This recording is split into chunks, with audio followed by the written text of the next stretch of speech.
জয় জগন্নাথ। নমস্কার দর্শক বন্ধুরা, আজকে এই ভিডিওটির প্রতিবেদন হবে প্রভু জগন্নাথের এক অত্যন্ত প্রসিদ্ধ লীলা খেলা, যেটা পরবর্তীকালে রসগোল্লা উৎসব নামে পরিচিতি লাভ করেছে।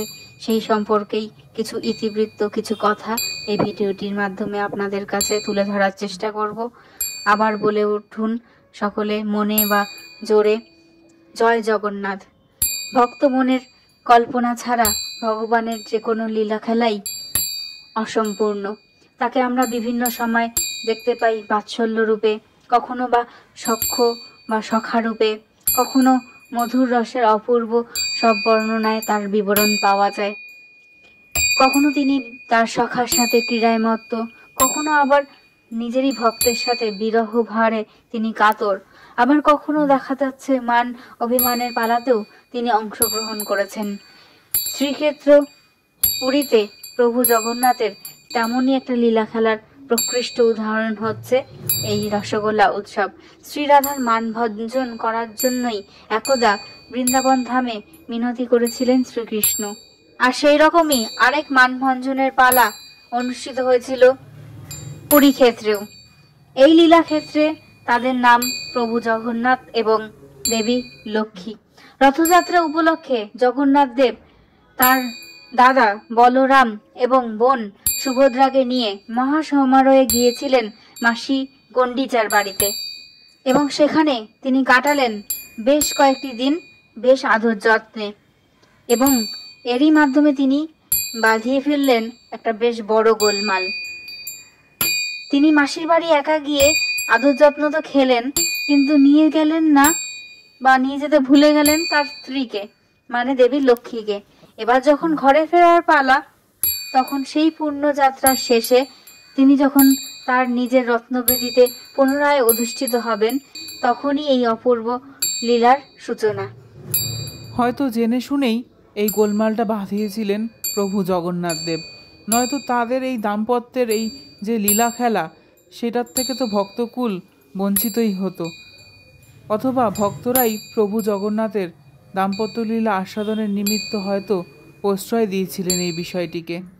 মাসির বাড়ি থেকে তিনি ফিরলেও সহজে কিন্তু মূল মন্দিরে তার প্রবেশের অনুমতি তিনি পাননি, কেননা এই ক্ষেত্রে বাদ সেধেছিলেন স্বয়ং দেবী লক্ষ্মী। অগত্যা 3 দিন এই ভাই বোন সেই শ্রীমন্দিরের বাইরেই, সেই শ্রীমন্দিরের সামনে 3 দিন রথের উপরেই উপবিষ্ট থাকলেন, এবং 3 দিন একাধিক অনুষ্ঠানের মাধ্যমে এই সমাপ্ত হলো রথযাত্রা। আর এই অবকাশেই দাম্পত্যের চিরমধুর এক আখ্যানের সাক্ষী হলো সমস্ত ভক্ত।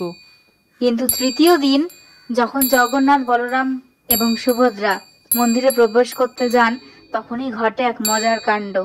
বলরাম এবং সুভদ্রা, তাদের তো কপাল ভালো, তারা তো মন্দির দিয়ে প্রবেশ করে গেলেন, কিন্তু যেই না তাদের পথ অনুসরণ করে জগন্নাথ দেব প্রবেশ করতে যাবেন, সেই মুহূর্তে দেবী শ্রী লক্ষ্মী শটান মুখের উপর দুম করে দরজা বন্ধ করে দিলেন। কারণ 3 দিন ভাই বোন মাসির বাড়ি থেকে দেদার আমোদ আহ্লাদ করে এসেছেন, অথচ তাকে তো নিয়ে যাননি। অভিমান বশত মা লক্ষ্মী এই কদিন একা একাই শ্রীমন্দিরে ছিলেন। অবশ্য মাঝখানে তিনি মাসির বাড়িতে দেখা করতে গিয়েছিলেন, কিন্তু সেখানেও জগন্নাথ দেব তাকে যেন দেখেও দেখতে পাননি। তারই ফলস্বরূপ জগন্নাথ দেব দেখলেন তার জন্য কিন্তু বাড়ির দরজাখানা বন্ধ।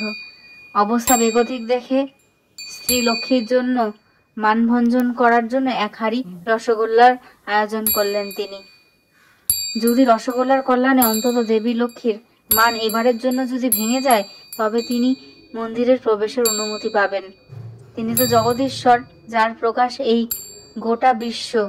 তিনি নিজেই নিজেকে যেন লিপ্ত করলেন এই সাধারণ মানব লীলায়।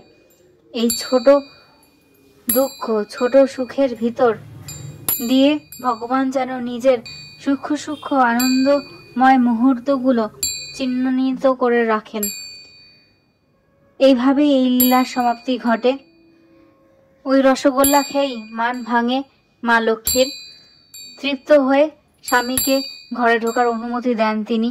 খুশি মনে তিনি তাকে নিয়ে আসেন শ্রীমন্দিরে। 1 বছরের মতো নিশ্চিন্ত। পতিদেব তো কাজ ছাড়া হবেন না। মন্দিরের সিংহদুয়ার এরপর বন্ধ হয়ে যায়।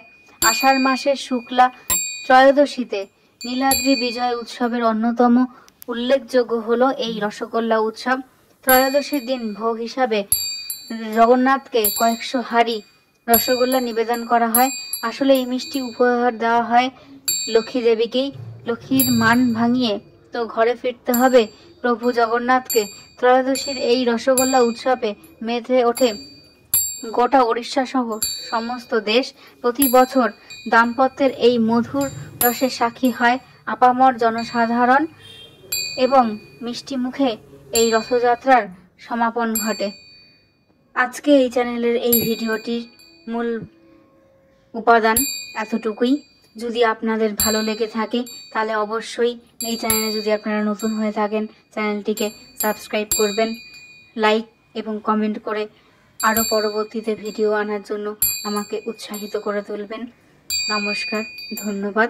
যদি কোনো ভুল ত্রুটি করে থাকি তাহলে নিজ গুণে মার্জনা করে দেবেন। নমস্কার।